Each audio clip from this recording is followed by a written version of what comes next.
Hello and welcome to Aviation Institute. I welcome you all to our YouTube channel. Welcome to Daily Dose of Vocabulary based on the Hindu editorials. So, like every day, I'm again here with top 10 vocabulary words based on the Hindu editorials, which is very essential from the perspective of your government examinations. So, any examination you are preparing for, maybe you are preparing for SSC, CGL or CHSL, you are preparing for banking examinations or any other government examinations, government jobs examinations, or any state level examination, central level examination. Whatever you are preparing for, you need vocabulary. You cannot skip vocabularies. So vocabularies are an indispensable part of your preparation. And the most important thing is that the vocabulary that is based on the Hindu editorials is much more essential. Right, so we'll start our session, and we'll start our session like every day. We'll start our session with a motivational line. So let's see what is our motivational line for today. Today's motivational line is: failure is the opportunity to begin again more intelligently. Right, so this is a very, very correct thing, very right thing, that with failure, when you fail, you get an opportunity to begin again, right? So when you fail, you are getting an opportunity, you're getting another chance to begin again, and more intelligently, more confidently, more precisely, you can begin again.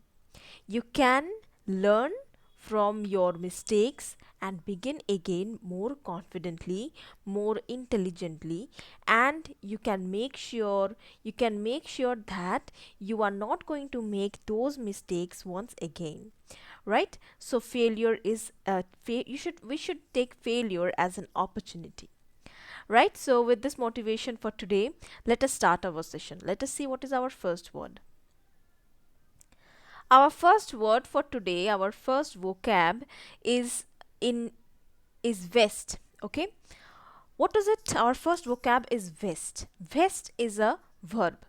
Vest एक verb है जिसका meaning होता है अधिकृत करना, और you can see vest. Many students will take this as vest. Vest क्या होता है? Vest क्या होता है कि generally vest हम लोग ऐसे एक क्लॉथिंग को कहते हैं, right?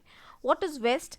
The things that we wear inside our clothes. Okay, so we wear inside our clothes, basically the inner wear, or you can say the inner wear that man wear, that is also called vest. And let me tell you one more thing, that we say sometimes it's a vest coat. Okay, so vest is something that is worn जो कि हमारे शरीर के साथ चिपका हुआ होता है, right? So the inner wears are always very that kind of thing. So basically inner wears को भी हम लोग वेस्ट कहते हैं, लेकिन whenever vest is a verb, you are vesting somebody to someone something, then that is not a clothing anymore. Okay, so vest is a verb. Vest verb में use करेंगे तो कैसा होगा meaning? You can say in English: rights, benefits, privileges that are typically inherent or legally guaranteed. तो basically कोई right, कोई benefit या फिर कोई प्रिविलेजेस मतलब कि कोई ऐसा चीज़ कि आपको मैंने एक प्रिविलेज दिया कि आप यहाँ पे जा सकते हो, जो कि वहाँ पे वीआईपी लोग ही जा सकते हैं. So that is called to vest something, means to give something. In short आप कह सकते हैं बेसिकली किसी को कोई चीज़ सौंपना, या किसी के ऊपर कोई रिस्पॉन्सिबिलिटी देना, या फिर किसी को कुछ कोई ऐसा पावर देना जो कि मेरे पास है, तो मैं उसको ये पावर दे रही हूँ. That is called vesting the power. Synonyms इसके हो सकते हैं endow, lodge, entrust to. These can be the synonyms. Antonyms हो सकते हैं disapprove, divest. These can be the antonyms. How can we use it in a sentence? The judicial power is vested in a high court and many subordinate courts.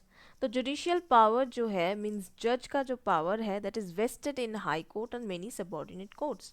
तो judicial power को divide किया गया है and divide करने के बाद उसको सौंपा गया है बहुत से हाई कोर्ट्स में और सबॉर्डिनेट कोर्ट्स में। सबॉर्डिनेट कोर्ट्स मतलब लोअर कोर्ट्स में, right. So this is waste.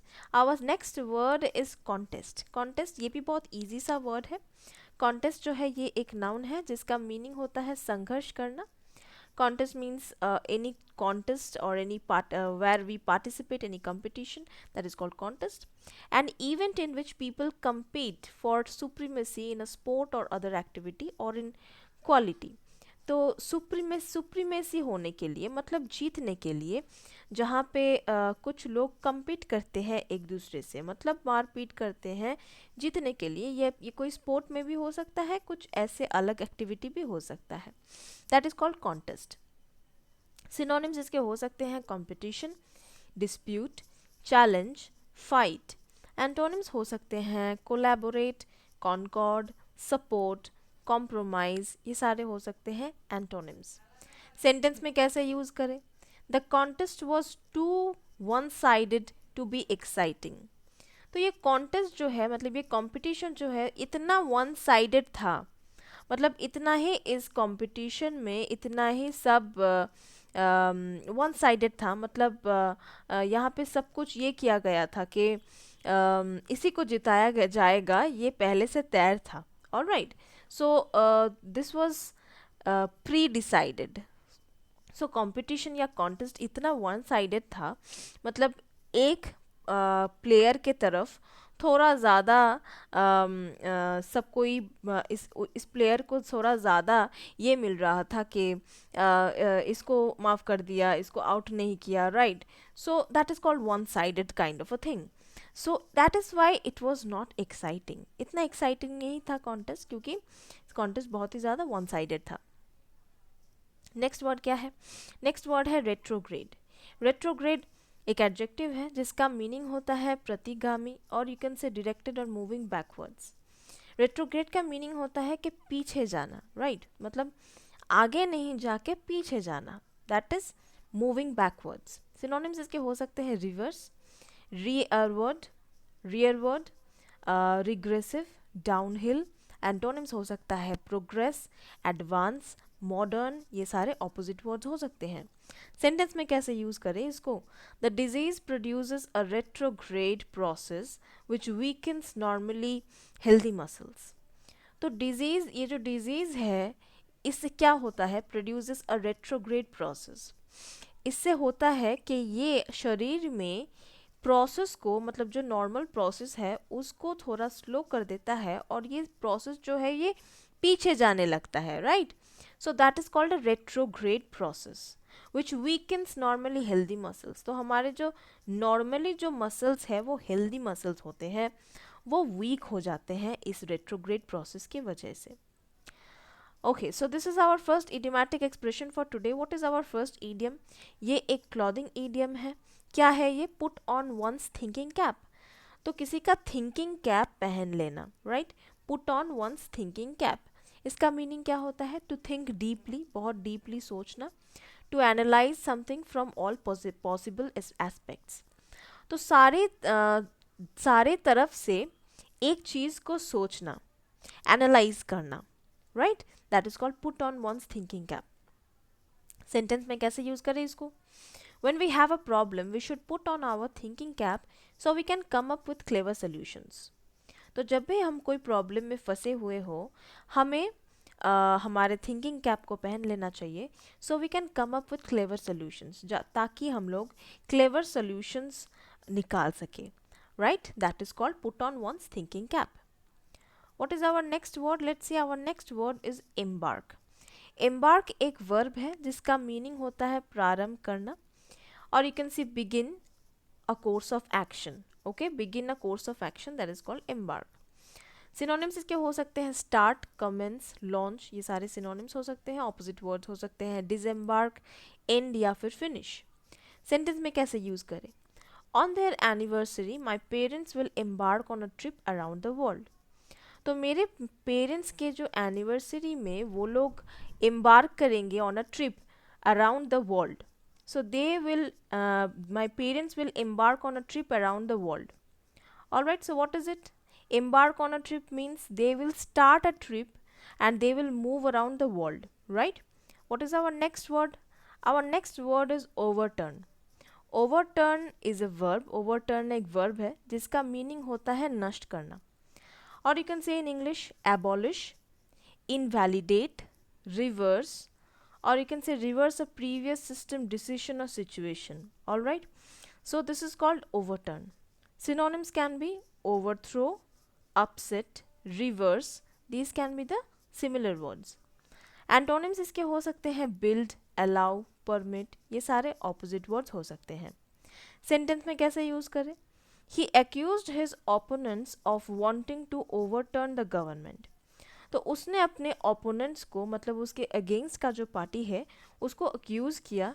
क्यों अक्यूज़ किया? मतलब दोष दिया. क्यों दोष दिया? Wanting to overturn the government. उन्होंने कहा कि ये जो लोग हैं ये गवर्नमेंट को ओवरटर्न करने की कोशिश कर रहे हैं, मतलब गवर्नमेंट को एबॉलिश करने की कोशिश कर रहे हैं, नष्ट करने की कोशिश कर रहे हैं. That is called overturn. Next word is invasive. Invasive is an adjective जिसका मीनिंग होता है आक्रामक, और you can say tending to spread very quickly and undesirably और हार्मफुली. तो बहुत ज़्यादा स्प्रेड, जल्दी स्प्रेड होना, अनडिजायरेबली और हार्मफुली, मतलब इतना हार्मफुल है कि इतना जल्दी स्प्रेड हो रहा है. That is called invasive. Synonyms हो सकते हैं नोजी, इंटरफियरिंग. एंटोनिम्स हो सकते हैं डिफेंसिव, इनऑफेंसिव, पैलेटेबल, लवेबल. ये सारे ऑपोजिट वर्ड्स हो सकते हैं. सेंटेंस में कैसे यूज करें? They found invasive cancer during a routine examination. तो रूटीन एग्जामिनेशन जब हो रहा था उस वक्त इन लोगों को एक इन्वेसिव कैंसर मिला कि किसी के शरीर में शायद एक इन्वेसिव कैंसर हुआ है. इन्वेसिव कैंसर मीन्स जो कि बहुत तेज़ी से फैल रहा है. Right, let us see our next idiomatic expression. So what is it? Our next idiomatic expression is again a clothing idiom. Play one's cards close to one's chest. तो अपने चेस्ट के क्लोज कार्ड्स प्ले करना, इसका meaning क्या होता है? Being extremely careful and guarded. तो जो बहुत ज़्यादा केयरफुल है, बहुत ज़्यादा गार्डेड है, इनको कहा जाता है play one's card close to one's chest. और इसको ये भी कह सकते हैं to not let others know about one's plans and thoughts. किसी के प्लान के बारे में या किसी के चिंताधारा के बारे में, आइडियाज़ के बारे में किसी को पता चलने नहीं देना, बहुत सीक्रेट कोई प्लान करना. That is called play one's cards close to one's chest. Sentence में कैसे यूज करें? The negotiators are cunning. Negotiators जो है ये बहुत ज़्यादा बुद्धिमान है. राइट, दे आर कनिंग, बहुत चालाक है. They play their cards close to their chest. ये लोग ऐसे काम करते हैं कि किसी को खबर नहीं होता, किसी को पता भी नहीं चलता. To hide their real intentions. अपने रियल इंटेंशंस को, अपने जो रियल इंटेंशन है उन लोगों का, मतलब वो लोग करना चाहते हैं वो किसी को पता चलना नहीं देते हैं. Right, our next word is detente. Detente is a noun जिसका मीनिंग होता है नरमी, और you can say in English the easing of hostility और strain relationship specially between countries. तो दो देशों के बीच में जो स्ट्रेन रिलेशनशिप है, मतलब रिलेशन शायद ख़राब है, वॉर रिलेशनशिप है, मतलब वॉर लगा रहता है. That is called easing of that hostility और easing of that relationship. Easing मतलब अभी पीस है, अभी शांति है. राइट, सिनोनिम्स इसके हो सकते हैं agreement, peace, amity, concord. Antonyms हो सकते हैं disruptive, antagonism, antipathy, hostility. Sentence में कैसे यूज करें? The ambassadors spoke to each other about creating a climate of detente in the war torn region. तो ये जो एम्बेसडर्स थे उन लोगों ने अपने अपने अंदर बात किया, spoke to each other about creating a climate of detente. उन लोगों को लगा कि एक क्लाइमेट ऐसा बनाना चाहिए. कैसा क्लाइमेट? डिटेंटी वाला climate in the war torn region. किस रीजन में? जहाँ पे बहुत ज़्यादा युद्ध लगा रहता है. That is called detente. Right, what is our next word? Our next word is contentious. Contentious एक एडजेक्टिव है जिसका मीनिंग होता है विवादास्पद, या फिर in English you can say causing or likely to cause an argument or controversial. तो कोई आर्ग्यूमेंट बनाना, मतलब कोई झमेला तैयार करना, क्रिएट करना, दैट इज कॉल्ड कॉन्टेंशियस. या फिर कोई कंट्रोवर्शियल टॉपिक हो, that is also called contentious. Synonyms को क्या इसको कह सकते हैं disputable, debatable, moot, vexed. Opposite words हो सकते हैं एग्रीएबल, पेसिफिक, पीसफुल, ये सारे ऑपोजिट्स हो सकते हैं। सेंटेंस में कैसे यूज करें? As a rule I tend to avoid contentious topics of conversation which might lead to arguments. तो मैंने अपने लिए एक रूल बनाया है कि मैं ऐसे कॉन्टेंशियस टॉपिक्स को, मतलब जिसके वजह से झमेला हो सकता है, ऐसे डिबेटेबल टॉपिक्स के को मैं अवॉइड करूँगी, इसके ऊपर बात नहीं करूँगी, क्योंकि इसके अंत में जो है आर्ग्यूमेंट होता है। Our next word is ambiguous. Ambiguous is a noun जिसका मीनिंग होता है अस्पष्ट। एम्बिगुअस मतलब बिल्कुल क्लियर नहीं, धुंधला। कंफ्यूजिंग भी हो सकता है, डिफिकल्ट टू अंडरस्टैंड भी हो सकता है। सिनोनिम्स इसके हो सकते हैं arcane, cryptic, dark, deep, double edged, ये सारे सिनोनिम्स हो सकते हैं। ऑपोजिट वर्ड्स हो सकते हैं एब्स्ट्रूज, इसोटेरिक, रिकॉन्डाइट, ये सारे हो सकते हैं ऑपोजिट वर्ड्स। सेंटेंस में कैसे यूज करें? If your question was less ambiguous I could better answer it. तुम्हारा जो क्वेश्चन है अगर वो थोड़ा कम एम्बिगुअस होता, थोड़ा कम कंफ्यूजिंग होता, तो शायद मैं उसको बेटर आंसर कर पाती, right? Our last vocab for today is proliferation. Proliferation is a noun जिसका मीनिंग होता है तीव्र वृद्धि या फिर फैलाव, और you can say in English rapid increase in the number और अमाउंट ऑफ समथिंग। तो किसी चीज़ में, किसी चीज़ किसी चीज़ में बहुत ज़्यादा रैपिड इंक्रीज मतलब बढ़ रहा है चीज़, या फिर कोई नंबर बढ़ रहा है, या फिर किसी चीज़ का अमाउंट बढ़ रहा है, right? That is called proliferation. Synonyms हो सकते हैं एक्सपेंशन, स्प्रेड। एंटोनिम्स हो सकते हैं stagnation.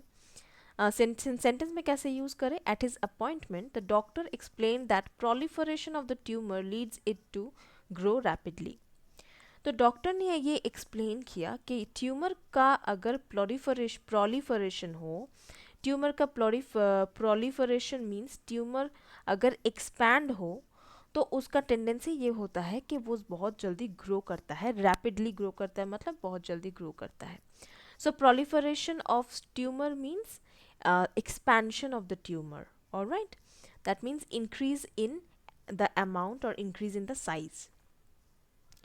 So what is our last idiomatic expression for today? Our last idiomatic expression is out of pocket. This is again a clothing idiom. Out of pocket का meaning क्या है? Meaning is money that one directly spends for personal use, usually during business trips. तो business trips में क्या होता है? If I am on a business trip, that means somebody maybe on a sponsored business trip, तो जो पैसा हम pocket से निकालते हैं हमारे बिजनेस ट्रिप में, या फिर if I am Saint on a business trip, अगर मेरे कंपनी ने मुझे भेजा है ट्रिप में, तो पूरा खर्चा मेरा कंपनी लेगा, ठीक है। और आउट ऑफ पॉकेट मतलब मुझे पॉकेट से अगर कोई पर्सनल खर्चा करना है तो वो बहुत कम होता है, right? Because everything we spend we get the reimbursement of that, हम लोगों को वो से मिल जाता है if you can show the bill, alright. तो सेंटेंस में इसको कैसे यूज करें? The manager tries to keep his out of pocket low during business trips. तो बिजनेस ट्रिप्स में मैनेजर क्या करता है? अपना आउट ऑफ पॉकेट वो लो रखने की कोशिश करता है। आउट ऑफ पॉकेट मतलब पर्सनल खर्चा जो वो पॉकेट से करता है वो कम करने की कोशिश करता है। He does not want his company's auditors to question him about unnecessary expenses. वो नहीं चाहता है कि उसका जो कंपनी है, उस कंपनी के ऑडिटर्स उससे क्वेश्चन करें कि आपने इतना अननेसेसरी खर्चा क्यों किया। इसीलिए वो अपने आउट ऑफ पॉकेट को, मतलब उसके पॉकेट से जो खर्चा होता है उसको वो कम रखने की कोशिश करता है, right? So this was all about today's vocabulary session, today's top 10 vocabularies and top 3 idiomatic expressions for today. I hope you liked the video. If you like the video, click on the like icon, and yes, comment in our videos, share it with your friends and relatives. And if you are new to our channel, do subscribe our channel and click on the bell icon so that you get all the recent updates. See you next day. Till then, take care. Goodbye.